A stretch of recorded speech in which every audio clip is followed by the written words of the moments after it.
नमस्कार मित्रांनो, आजच्या क्षणाची सर्वात मोठी बातमी समोर येत आहे. चला तर जाणून घेऊया काय आहे आजचा स्पेशल रिपोर्ट.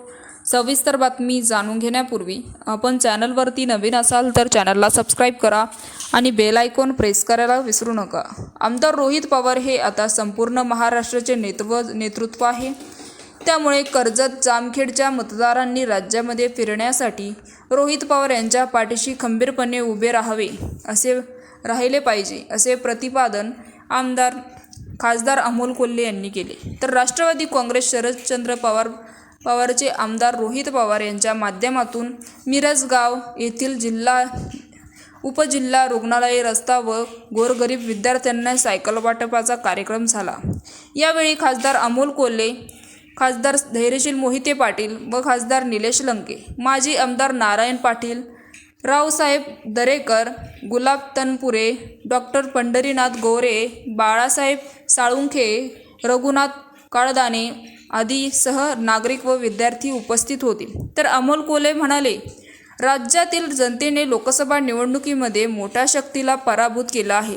आगामी होणाऱ्या विधानसभेच्या निवडणुकीत त्यांची पुनरावृत्ती होणार आहे. महाराष्ट्रात महायुतीचा पराभव होऊन महाविकास आघाडीचे सरकार सत्तेत येईल आणि कर्जत जामखेडच्या MIDCवर मंत्री म्हणून आता रोहित पवार यांची सही करतील, हे मी आज या ठिकाणी जाहीर करतो.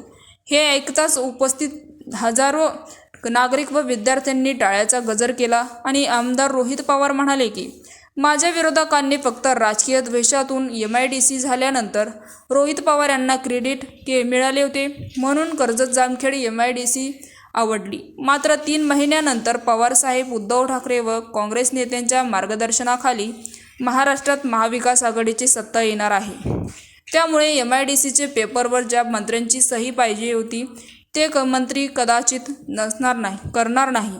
तर 3 महिन्यानंतर जनतेच्या आशीर्वादाने शरद पवार यांच्या मार्गदर्शनाखाली आमच्यासारख्या नवीन कार्यकर्त्यांची सहीसुद्धा असू शकते, असे विधान करीत रोहित पवार यांच्या स्वतःच्या मंत्रिपदांची घोषणा जणू केली.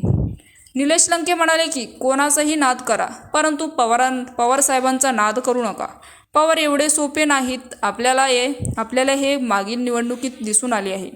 तसेच पुढील काळात कर्जत जामखेड मतदारसंघाची जबाबदारी मी घेणार आणि असेच यावेळेस लंके यांनी म्हणाले. तर मित्रांनो, याविषयी आपलं काय मत आहे आम्हाला कमेंट बॉक्सच्या माध्यमातून नक्कीच कळवा आणि चॅनलला अजूनही सबस्क्राईब केलं नसेल तर चॅनलला सबस्क्राईब करा, बेल आयकॉन प्रेस करा, जेणेकरून असेच नवनवीन व्हिडिओ आणि राजकीय घडामोडी सर्वप्रथम तुम्हाला या चॅनलवरती बघायला मिळतील.